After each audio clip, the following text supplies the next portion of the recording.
Hey guys, today we're taking a look at the new McFarlane Toys DC Multiverse Collector Edition Green Lantern.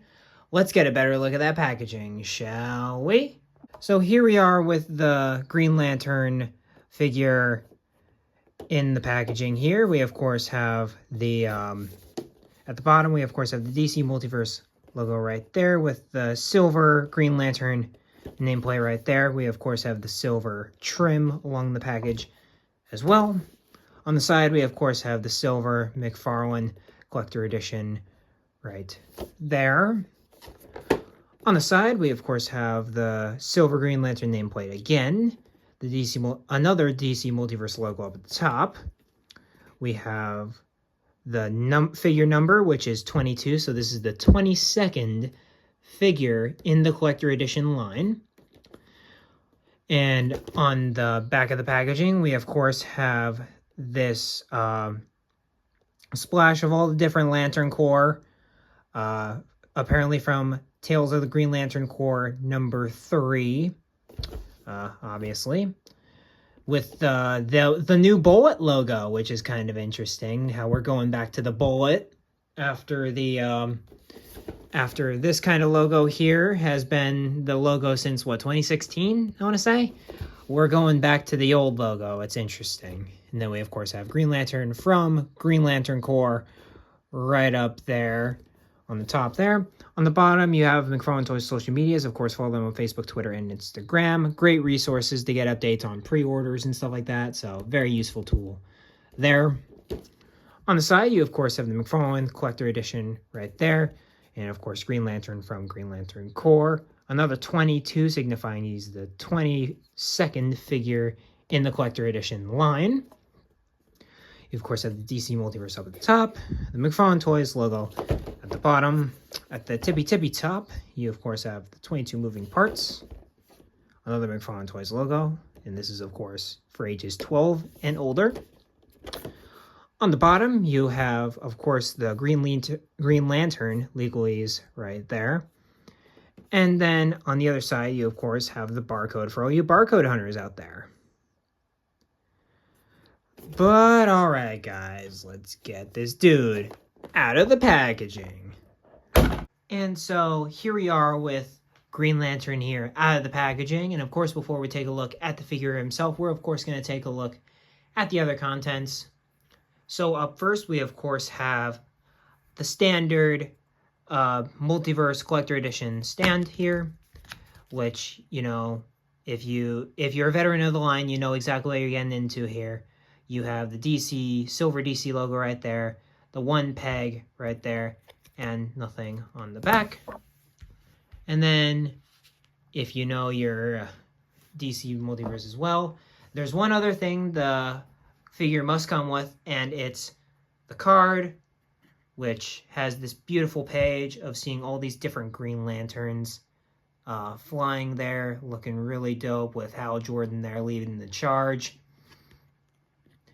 And you, of course, have the McFarlane Collector Edition foil, kind of breaking up that picture, which really blows. And on the back, you, of course, have a bio on the Green Lantern Corps, which is pretty accurate. And I'm glad they do have the oath on there. I really like that. The oath is a thing that's usually not talked about when it comes to Green Lantern. So I'm very happy that the oath is up there. And yeah, they're basically space cops, protectors, and that kind of, it's an oversimplification, but they're basically space cops. And yeah, I mean, whenever you think you're having a bad day, just remember, Green Lantern, the Green Lantern of Krypton is this guy right here, Tomar-Re. Just, he didn't do his job that day. Yeah. So just remember that. In the back of your mind, the Green Lantern of Krypton, that guy right there. But let's get started talking about the accessories here, which up first is a shield, which is really cool. You, of course, have the Green Lantern logo in there, and then you kind of have an arc reactor kind of thing going on here. very neat design here, and I love the fact that it's translucent. And you have a clamp, which you can clamp onto the figure there. I'll show you briefly, or that'll work. Just like so. And I don't know about you, but that gives a nice silhouette right there to make him look different on your collection. That's probably what I'm going to end up displaying him with. So, but overall, very solid piece. Nice little accessory right there. Nice decision there.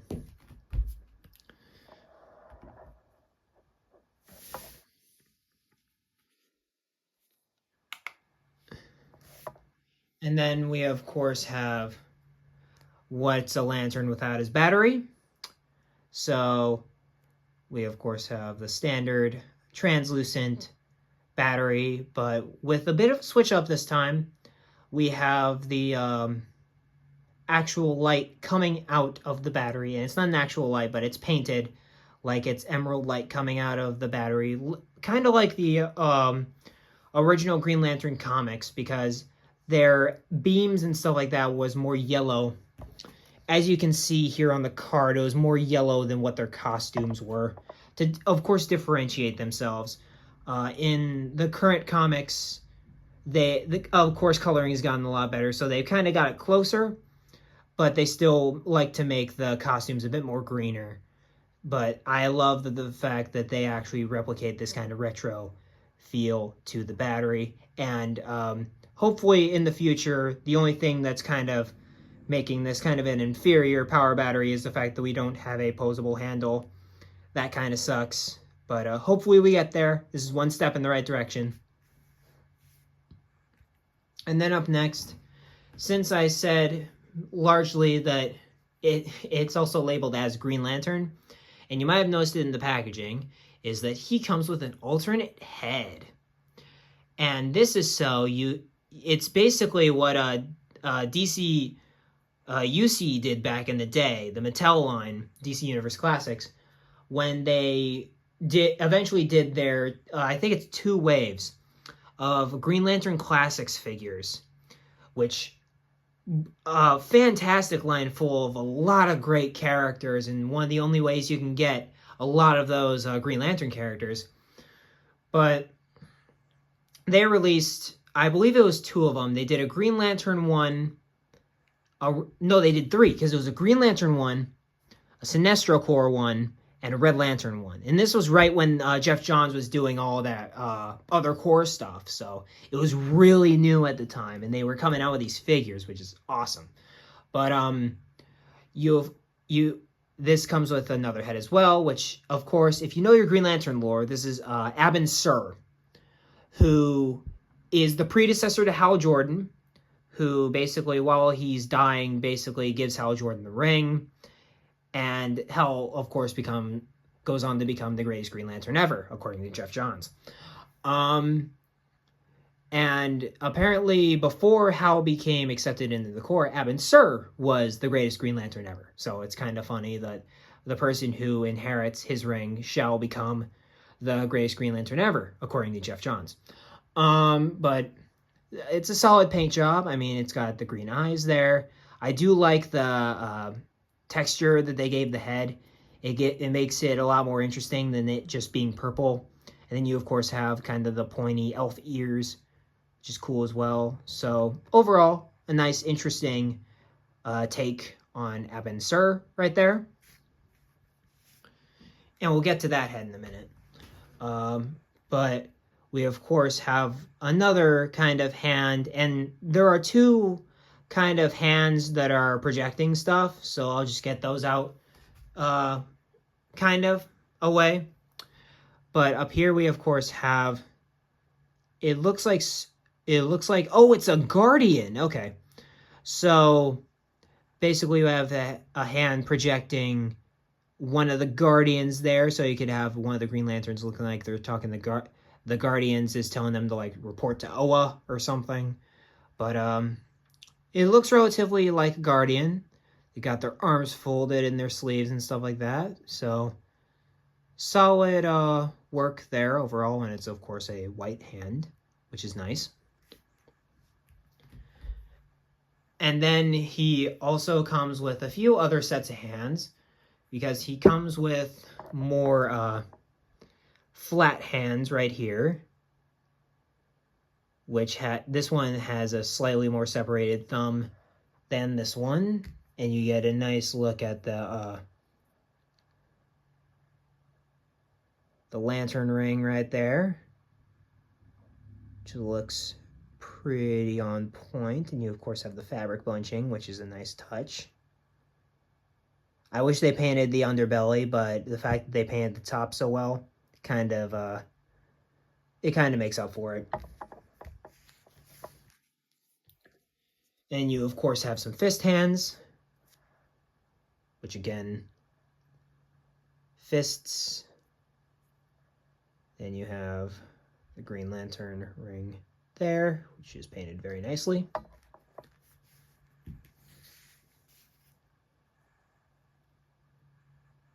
And here's another kind of open hand, like so.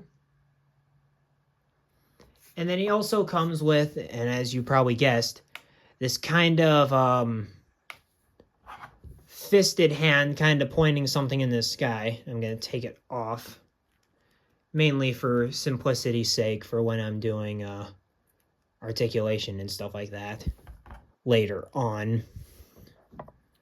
But he has this kind of projection piece, which has this really nice shine to it.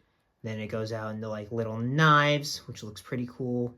You could totally have them do like the classic Green Lantern pose where they're like holding their shoulder and casting something. That would be pretty cool. But overall, I know I'm saying that a lot. Solid piece. Love seeing all the different knives show up, and yeah, pretty cool stuff there.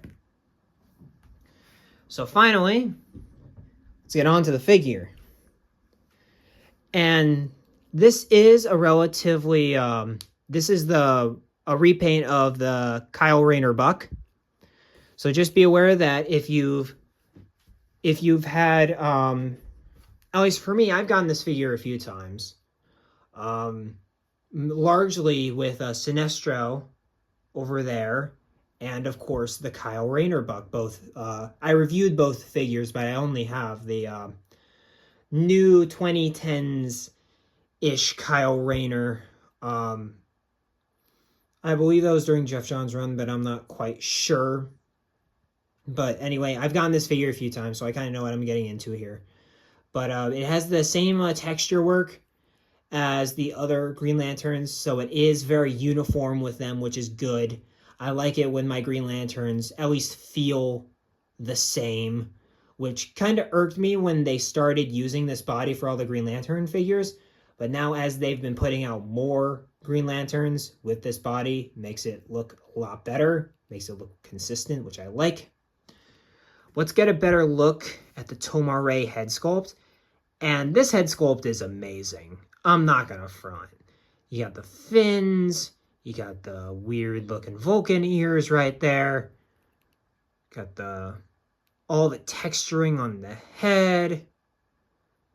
You got the mask, which looks absolutely phenomenal. I love that mask. That classic domino mask right there. With a little black eyeliner there. And you've got the beak with what... And this is what's cool. He has a little hole in the mouth, which you could completely just not do that. And you can see his tongue, man. That's awesome. So they really knocked the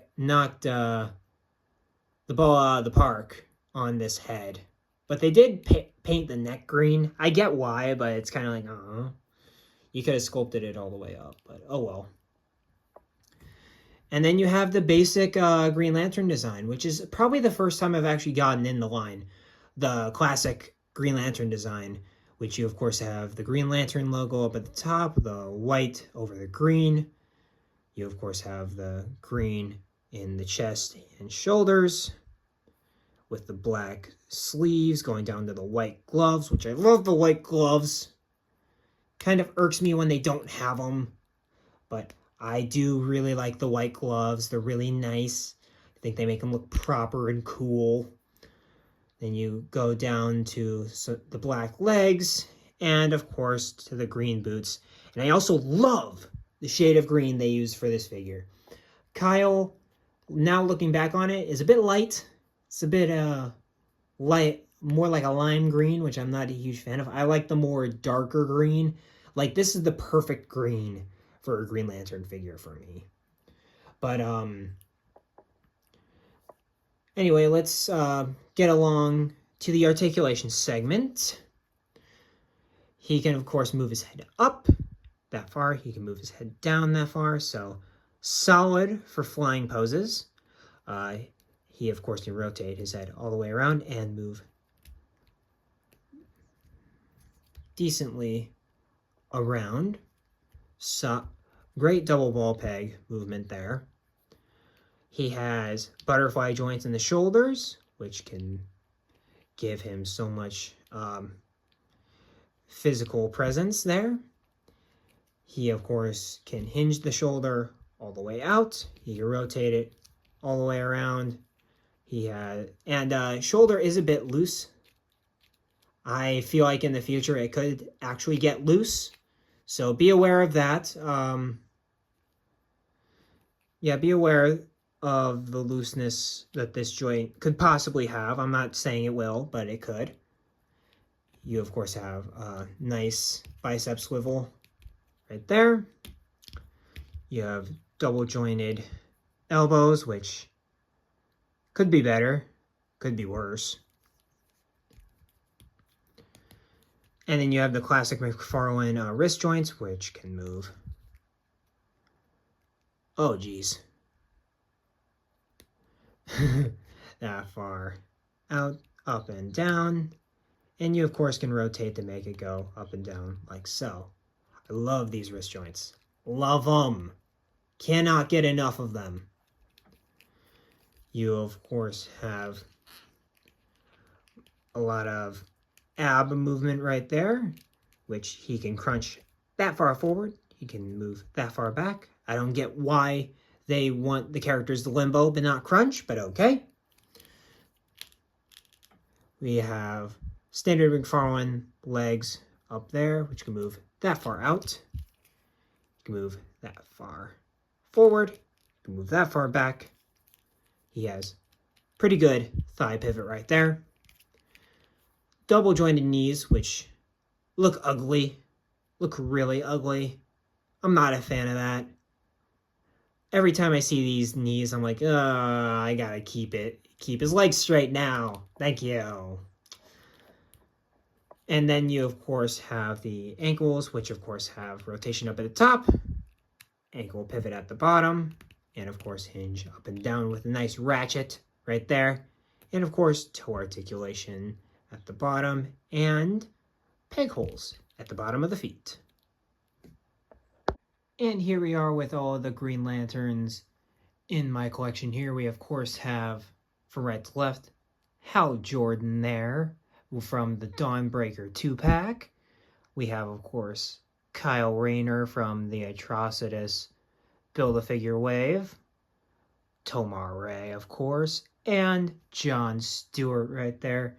And like I said before, when they derived from this body right here, I was kind of concerned, but after seeing the result of having so many figures with it, I'd say this is definitely an improvement body over these. And just give me a good John Stewart and a good Hal Jordan. I'd totally love to replace these, even though this John Stewart is a special place in my heart, so I don't even know if I'll be able to get rid of him. But this Hal, I just need a good Hal, man. And here we have all the figures that have used this buck in the past in some form or other. Again, Kyle and Tomar here are kind of just a repaint there with a new head. But with Sinestro, they of course used the legs and the arms, but the torso, you can tell, is a completely new sculpt there. So he gets a little bit of leeway, but I love the consistency regardless. And you can totally tell that these are derived from the same figure entirely. And here we are with some Green Lantern villains here. From left to right, we of course have Parallax, Atrocitus, Necron, and Sinestro again right there.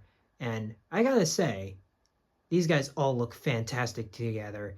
Even if they don't all have the same textures, you could still get a solid Green Lantern shelf going. And I've even thought about doing Green Lantern shelf. He's one of my guilty pleasure characters. There is just not enough, I don't think, yet to warrant one anyway, but you could definitely get one going for sure. And that kind of gets us to winding down here on our look at the Green Lantern Corps Green Lantern figure from McFarlane Toys. And overall, I'm very impressed. Let's just say I am very impressed. I mean, the accessories are dynamite. You're really getting open to a lot of the Green Lantern construct stuff. You can go for days just giving us the same body with different constructs. I mean, that's an idea. It'll be commercially bankrupt, but it's an idea. You, of course, have the updated Lantern battery, which I really like. All the different hands. I mean, you have the choice of which Green Lantern you want it to be. Honestly, this is the great use of a repaint here. Unfortunately, the problems of that repaint still stand, like the horrible, horrible looking knees whenever you bend them. So from now on, this figure will forever remain upright. No knee bends, no... I don't know what I'm going to do if I ever get a Green Lantern with this body buck on a flight stand. I don't know what I'm going to do. But that being said, pretty solid figure. I'll have to... I'll give him an 8. My turntable just died. So we're going to do this while he's not spinning. But yeah, I'll have to give him an 8 just because of the amount of accessories. I mean, it's a good body buck. It is a good body buck, despite the fact on how horrible the knees look. You have great accessories. You finally have that classic Green Lantern body you've been wanting for ages.